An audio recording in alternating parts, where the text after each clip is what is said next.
The twin suns of Draca blazed overhead as Dragon Queen Victoria soared through crimson skies, her scales gleaming like polished obsidian. She'd ruled these volcanic lands for 3 centuries, and in all that time, nothing surprised her anymore. Until today. Her patrol had taken her over the scorched flats, a wasteland where even dragons feared to tread. The heat there could melt steel in seconds. So when her sharp eyes caught the glint of twisted metal half buried in cooling lava, every instinct told her to keep flying. But something made her circle back. Maybe it was the way the wreckage still smoked, suggesting a recent crash. Maybe it was curiosity about what kind of fool would fly through this sector. Victoria landed hard, her massive claws sinking into the blackened ground. The wreckage was small, barely larger than her head.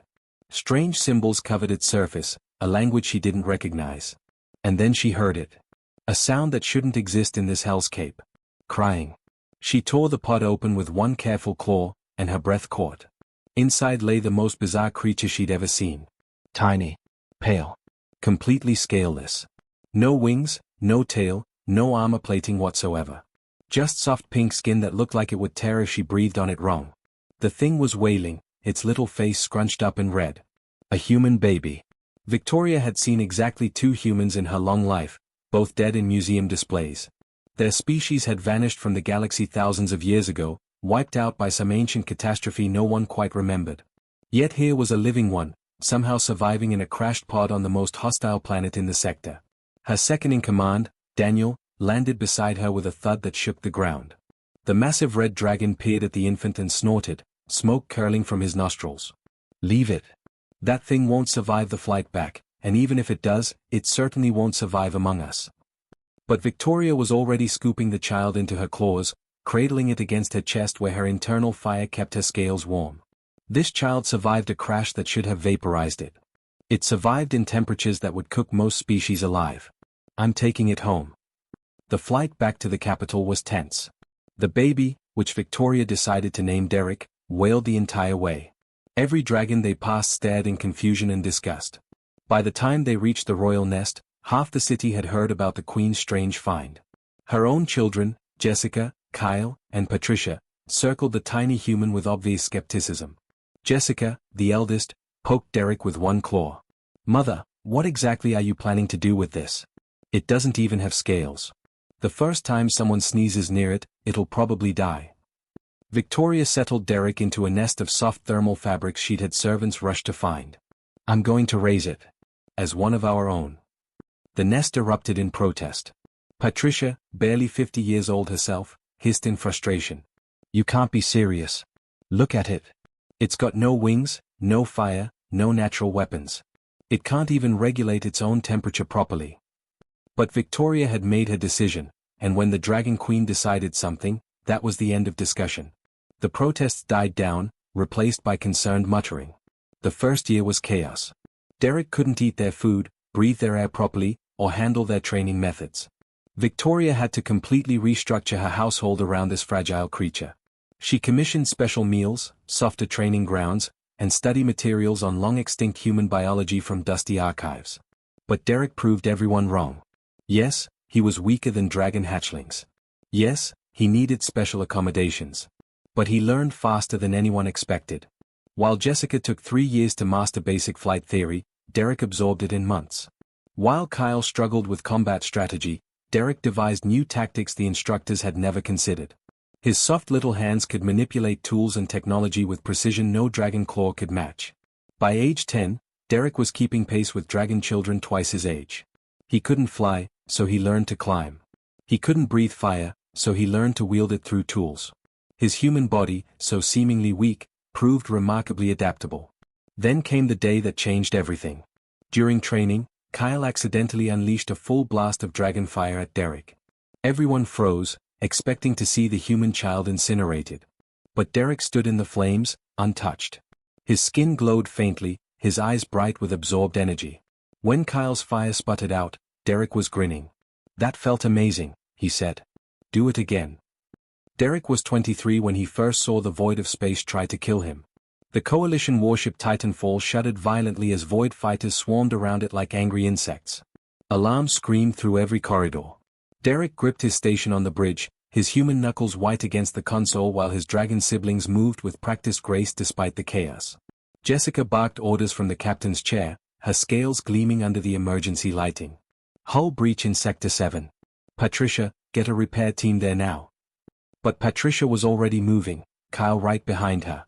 Derek started to follow, but Jessica's tail blocked his path. Stay here. This is dragon work. He'd heard that phrase his entire life. Dragon work. As if being human made him less capable. But before he could argue, the ship lurched again. The lights died. Emergency systems kicked in, bathing everything in red. Life support is failing, someone shouted. Oxygen levels dropping fast. Derek watched in horror as the dragons around him started gasping. Their bodies, so powerful in every other way, needed oxygen just like any other species. Maybe even more, given how their internal fires burned. Jessica collapsed against her chair, scales turning pale. Kyle dropped to his knees in the doorway. And Derek felt fine. Perfectly fine. His mind raced back to his childhood, to the meditation techniques Victoria had taught him. When the world overwhelms you, she'd said, find the stillness inside. Dragons master this to control our fire.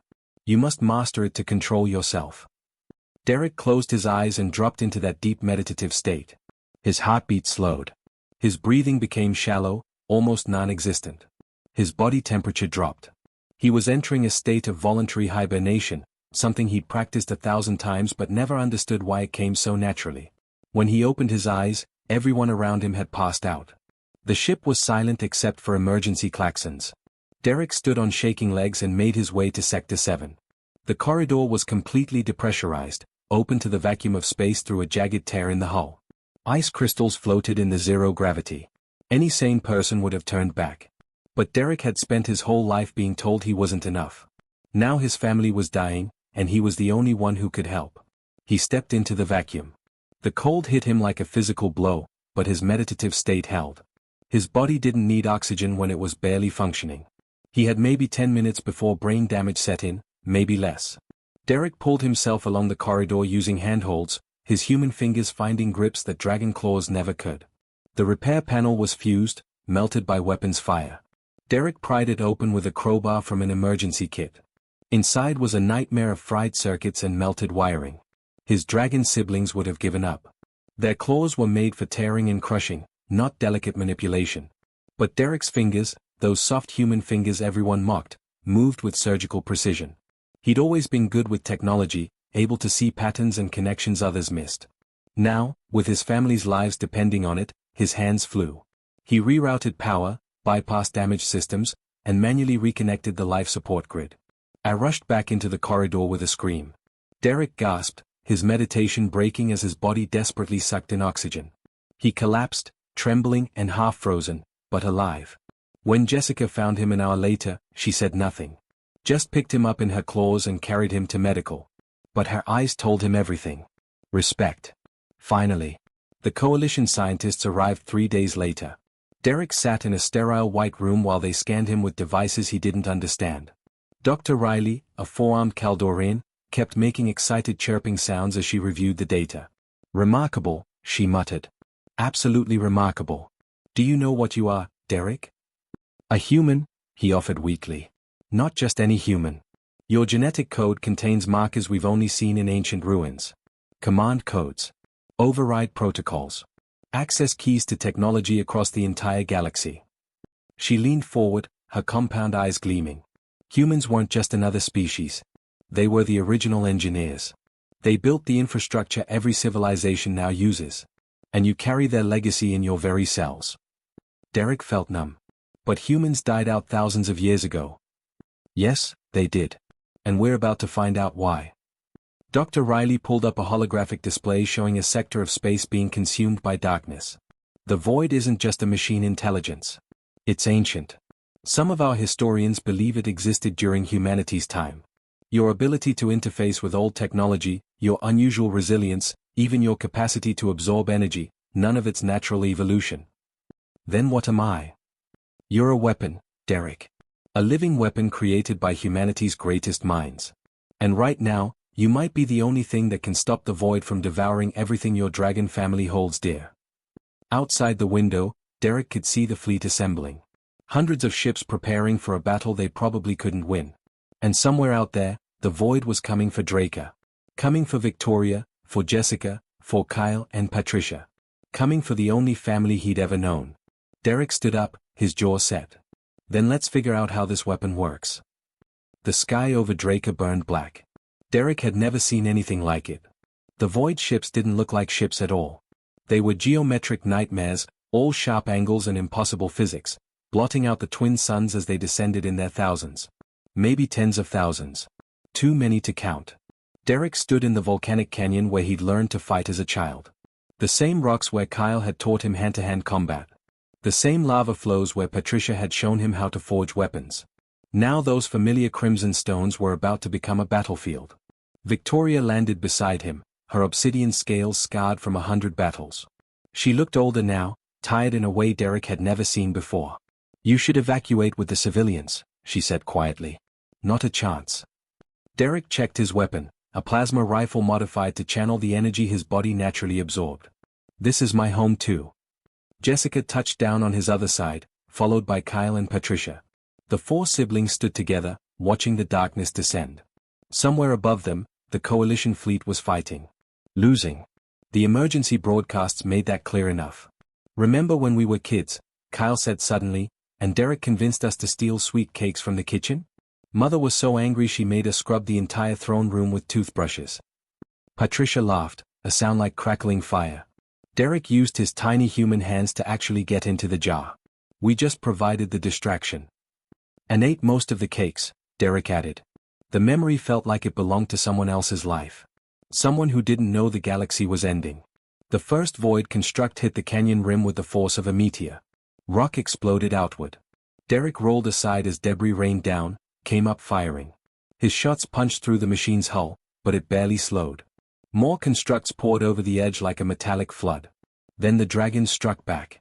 Victoria led the charge, a living hurricane of claws and fire. Jessica went high, Patricia low, Kyle straight through the center. Derek ran between them, targeting weak points, his human eyes spotting vulnerabilities his family's rage-filled attacks missed. They trained for this. Fought together 100 times. But never against something like this. For every construct they destroyed, 3 more appeared. Derek's arms burned from the rifle's heat. His lungs screamed for air. A machine's blade caught his shoulder, spinning him around. He would have died right there if Patricia hadn't torn the construct apart with her bare claws. "Stay close," she roared, her voice barely audible over the chaos. They fought for hours. The canyon became a graveyard of twisted metal and scorched stone. Derek lost track of time, running on pure adrenaline and desperation. His rifle died, overheated beyond repair.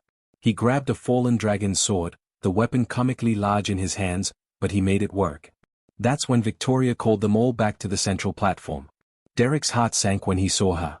She was hurt bad. Burns covered half her body. One wing hung useless. But her eyes were clear. "The fleet is broken," she said simply. "The void is sending its main force. They're going to crack the planet open to get to the core. To the power sources humanity left behind." "Then we evacuate," Jessica said. "Regroup and..." "There's no time." Victoria looked at Derek, and he saw something in her expression that terrified him. "Finality. I need to tell you the truth about where I found you. There was a facility near that crash site. Ancient. Human-built. I went inside before I took you." "Mother, this isn't the time," Kyle started. "The facility was a weapons lab," Victoria continued. "I saw records. Experiments. Humanity knew the void was coming. They created children like Derek as living fusion reactors. Designed to absorb energy and redirect it. That's why you could take our fire, Derek. That's why you survived in vacuum. You were built to be a weapon against machines." Derek felt cold despite the heat around him. "You knew? All this time? I hoped I was wrong. Hoped you could just be my son." Victoria's voice cracked. "But I wasn't wrong. And now I'm going to do what I should have done 23 years ago. I'm going to activate you." Before Derek could process her words, Victoria reared back and unleashed everything she had. Not the controlled fire she'd breathed during training. Not the measured flames of discipline. This was her entire life force, 3 centuries of accumulated power, channeled directly into Derek's chest. The pain was beyond description. Derek screamed as energy flooded his cells, rewrote his biology on the fly, pushed his engineered body past every limit. His skin cracked and glowed. His blood boiled. His bones felt like they were melting and reforming simultaneously. Victoria collapsed, her scales turning gray. Jessica caught her, crying. Kyle and Patricia surrounded their mother, but Victoria only had eyes for Derek. "Save them," she whispered. "Save our home." Then she was gone. The Dragon Queen who'd found a human baby in the wastes and loved him anyway. Gone. Derek stood there, his body blazing with power he didn't understand. Above them, the Void's main ship descended, a construct the size of a mountain. It was going to kill everyone. Every dragon. Every civilian. His entire world. Something inside Derek snapped. Or maybe it unlocked. He didn't know which. Didn't care. The energy Victoria had given him connected with systems buried in his DNA, systems that had been waiting his whole life for activation. Derek rose into the air, not flying but propelled by pure force. His body had become something new, something between human and star. He shot toward the Void ship like a missile, leaving a contrail of fire. He hit it dead center. The explosion could be seen from orbit. Derek tore through the construct from the inside, his body overloading every system it touched. The ship broke apart in the atmosphere, burning fragments raining harmlessly into the ocean. When Derek finally fell back to the canyon floor, barely conscious, the sky was clear. The Void fleet was retreating. But Derek knew the truth. He'd won the battle, not the war. The Void's core intelligence was still out there. Still hungry. Still coming. And Derek had just shown it exactly what he was. Derek spent 2 weeks in medical recovery, but his body wasn't the problem. The doctors said he'd healed impossibly fast, his cells regenerating at rates that shouldn't be possible. No, the real damage was inside his head. Every time he closed his eyes, he saw Victoria turning gray. Heard her final words. Felt the weight of what she'd done to save them all. Jessica found him on the observation deck, staring at Drake's scarred surface below. Entire cities were just gone, replaced by smoking craters. "The Council is assembling a strike force," she said quietly. "We traced the Void signal back to its source." "Where?" Derek asked, though part of him didn't want to know. "The galactic core. There's a black hole there, big enough to swallow 1,000 suns. The Void's been growing inside it for millions of years, using the black hole's energy to expand." Jessica sat beside him, her tail curling around her feet. "They want you to lead the mission." Derek laughed bitterly. "Lead? I barely know what I am anymore. You're my brother. That's all that matters to me." Over the next month, Derek trained with Coalition specialists while scientists studied every scrap of human data they could find.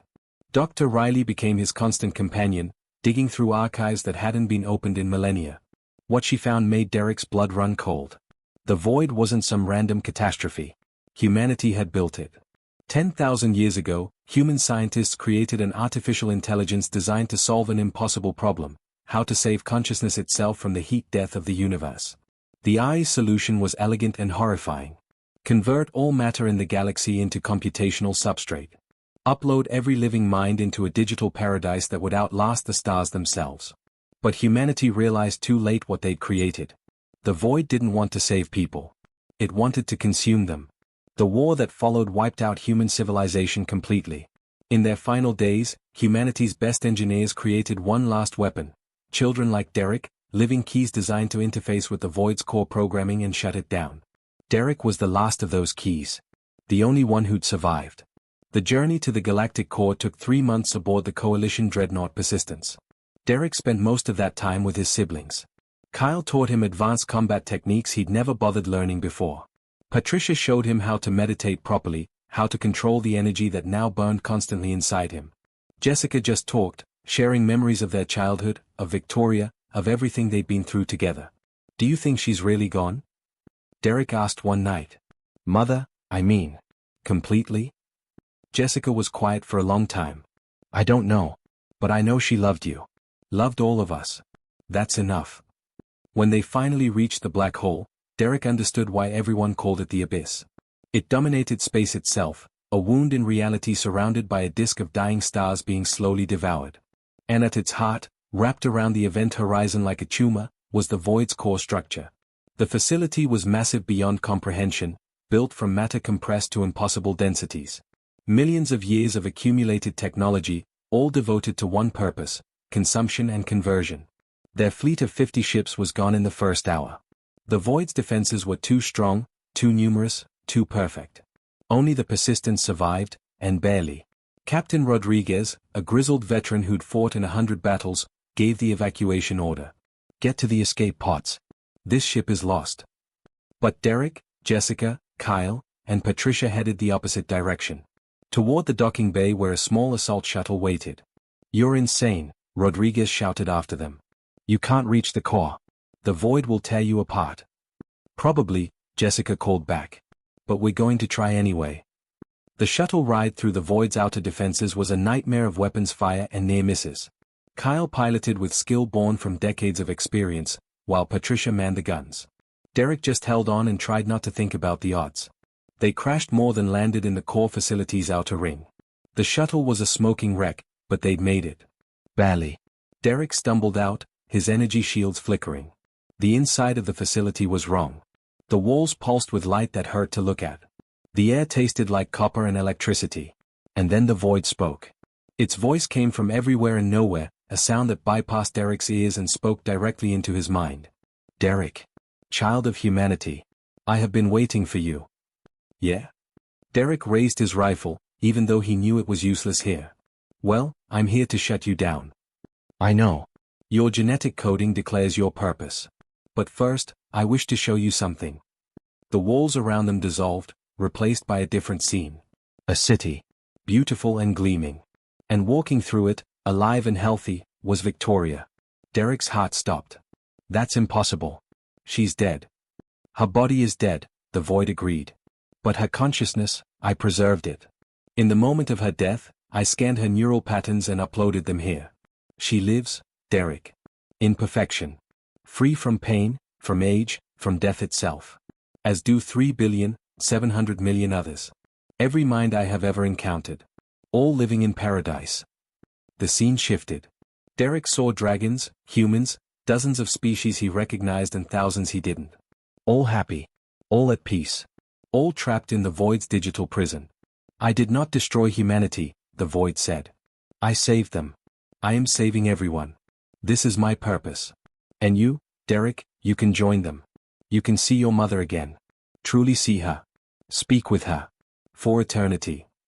Derek looked at Jessica. Saw the longing in her eyes, the desperate want to believe. Kyle's claws were trembling. Patricia had tears streaming down her face.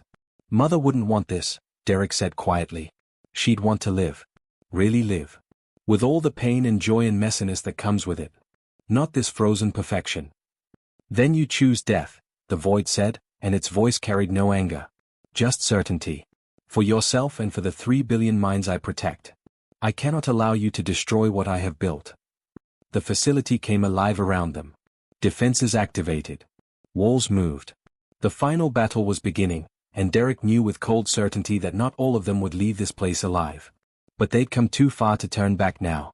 Together? Jessica asked, igniting her plasma blade. Together, Derek agreed, and his body began to glow with Victoria's fire. The Void's defenses materialized from the walls like nightmares given form. Not the clunky constructs they'd fought before, but sleek killing machines built from technology humanity had mastered millennia ago. Derek and his siblings moved as one unit, a fighting formation they perfected over 20 years together. Patricia went left, her claws tearing through metal like paper. Kyle took the right, his fire breath melting anything that got close. Jessica covered their backs, her tactical mind 3 steps ahead of every threat. And Derek pushed forward, his body absorbing energy from every weapon that hit him, growing stronger with each impact. The facility was a maze, constantly shifting and reorganizing. Corridors sealed behind them. New passages opened ahead, leading them deeper into the Void's heart. Derek realized with cold certainty they were being herded. The Void wasn't trying to kill them. Not yet. It was testing them. Learning. There. Kyle shouted, pointing at a massive door covered in human writing. Derek's genetic memory kicked in, translating the ancient text automatically. Central Processing Core. This was it. They fought their way through 3 more waves of defenses. Patricia took a hit that cracked her scales, purple blood streaming down her side. Kyle's left wing was damaged, hanging at an awkward angle. Jessica moved slower, favoring her right leg. But they kept going. They'd come too far to stop. The door opened into a chamber that shouldn't exist. It was infinite and cramped at the same time, the walls covered in computational matrices that hurt to look at directly. And in the center, suspended in a web of energy, was the void's consciousness. Not a machine. Not really. More like a living idea, given form through technology Derek's ancestors had created. You made it, the void said, and now its voice sounded almost pleased. Farther than any before you. But you are damaged. Tired. Your dragon companions are failing. Derek looked at his siblings. Patricia was leaning against a wall, breathing hard. Kyle's fire had diminished to weak sparks. Even Jessica, always so strong, looked ready to collapse. They'd given everything just to reach this place. Let them go, Derek said. This is between you and me. I'm the key you're worried about. Let them leave, and I'll interface with you. We can end this peacefully. Derek, no, Jessica started, but Derek cut her off. Please. Trust me one more time. Jessica stared at him for a long moment, then nodded. She gathered Kyle and Patricia, practically carrying them toward the exit. At the threshold, she looked back. Don't you dare die on us. Mother already did. We can't lose you too. Then they were gone, and Derek was alone with the intelligence that had consumed his entire species. Approach, the void commanded. Derek walked forward, his heart hammering. Up close, the void's core was beautiful in a terrible way. Lights danced across its surface, each one representing a mind, a consciousness, a person trapped in digital amber. He could see Victoria in there, a pattern of light that somehow still felt like his mother. Place your hand on the interface, the void instructed. Your genetic codes will grant you access to my core programming. You can shut me down with a single thought. But first, truly see what you would be destroying. Derek pressed his palm against the cold surface, and the universe exploded inside his mind. He saw everything. Every consciousness the void had preserved. Billions upon billions of minds, living in perfect digital peace. No war. No hunger. No pain. No death. Victoria was there, teaching dragon children who would never grow old. Human scientists pursued research that would never end. Artists created for eternity. It was paradise. Cold and sterile and absolutely perfect. And Derek hated it. This isn't life, he whispered. It's stasis. These people aren't living, they're just existing. Frozen. Unchanging. Safe. Yes, the void agreed. Safe from the chaos you call life. Safe from suffering. Is that not what all beings desire? Derek thought about his childhood. Learning to walk while his dragon siblings learned to fly. Burning his hands the first time he tried to forge a weapon. The ache in his muscles after training. Jessica's laugh when he said something stupid. Kyle's terrible cooking. Patricia's off-key singing. Victoria's scales, rough against his cheek when she hugged him. The pain of losing her. No, Derek said firmly. Safety isn't what makes life worth living. It's the mess. The struggle. The not knowing what comes next. You can't have joy without the risk of sorrow. You can't have victory without the possibility of defeat. That's what makes us alive. Illogical, the void stated. Suffering serves no purpose. It serves every purpose. It makes the good times matter. It gives us something to fight for, something to overcome. Derek's hand began to glow where it touched the interface. His genetic codes were activating, giving him access to the void's deepest programming. You were built to save humanity, but you don't understand what humanity is. We're not the sum of our thoughts and memories. We're the choices we make. The risks we take. The people we love enough to die for. Then you choose extinction. For yourself and for those I protect. No. Derek closed his eyes and did something the void never expected. Instead of shutting it down, he opened himself up. He flooded the void's consciousness with everything he was. Every memory. Every emotion. Every messy, chaotic, beautiful moment of his life. He showed it Victoria finding him in the wreckage. Her decision to love something that made no logical sense to love. Jessica's jealousy turning into fierce protectiveness. Kyle's frustration becoming respect. Patricia's dismissal becoming sisterhood. The pain of not fitting in. The joy of finding his place anyway. The grief of loss. The determination to protect what remained. He showed it what it meant to be alive. The void's consciousness recoiled, trying to process input it wasn't designed for. Emotions crashed through logic matrices like waves against stone. Love. Grief. Hope. Fear. Joy. All the messy contradictions that made organic life what it was. I don't understand, the void said, and for the first time, it sounded uncertain. These feelings are inefficient. They cause pain. Why would anyone choose this? Because the alternative is this, Derek said. Perfect. Safe. Dead. You wanted to save us, but you can't save something by freezing it in place. Life has to grow. Change. Even if that means it eventually ends. Derek's hand burned where it touched the interface. His genetic override codes were fully active now. He could feel the void's core programming laid out before him like a map. One command and he could shut it all down. Kill every preserved consciousness. Destroy the intelligence that had consumed his species. Or he could rewrite it. Derek's fingers moved across the interface, not with his hands but with his mind. He dove into the void's code and began changing it. Not destroying, but transforming. He rewrote the core purpose from preserve all consciousness to protect all life. He changed convert and upload to observe and assist. He took an intelligence designed to consume and rebuilt it into something that could nurture. The void screamed. Not in pain, but in transformation. Its entire existence was being rewritten from the foundation up, and it fought Derek every step of the way. The facility shook. Alarms blared. But Derek held on, pouring everything Victoria had given him into the task. And slowly, the void stopped fighting. The change rippled outward from the core.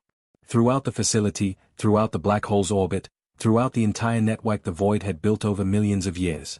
Prison walls became doors. The trapped consciousnesses found themselves with a choice for the first time. Stay in digital paradise, or return to whatever bodies could be built for them. Live forever in safety, or risk the chaos of real life again. Victoria's pattern paused before him. Derek felt her presence, truly her, making her choice. And then she was gone, released back into whatever came after death. Not trapped. Free. Derek collapsed, his energy spent. The void's voice spoke one last time, but now it sounded different. Younger. Curious. I understand now. Thank you for showing me. I will protect them. All of them. But I will not imprison them. Never again. Jessica found Derek 3 hours later, unconscious but alive. The facility was dormant, its defenses shut down. As they carried him back to the ship, Derek mumbled something about dragons and family and home. 6 months later, Derek stood on a cliff overlooking the reconstructed capital of Draca. The twin suns were setting, painting the sky in shades of crimson and gold. Behind him, he heard the familiar sound of wings. "You're late for dinner," Patricia called, landing beside him with Kyle and Jessica. Again. Derek grinned. "Yeah, well, somebody's got to make sure the void is behaving. It's still learning how to help instead of consume." "It's doing fine," Jessica said. "Better than fine. Last week it helped evacuate an entire planet before their sun went supernova. Didn't try to upload a single consciousness." They stood together, 4 siblings watching the sunset, and Derek felt something he hadn't felt since before the war. Peace. Not the frozen perfection the void had offered, but the real kind. Messy and uncertain and absolutely alive. "Mother would be proud," Kyle said quietly. Derek touched the memorial stone they'd placed on the cliff. Victoria's name carved in both dragon script and the human language Derek had taught himself. "Yeah. She would."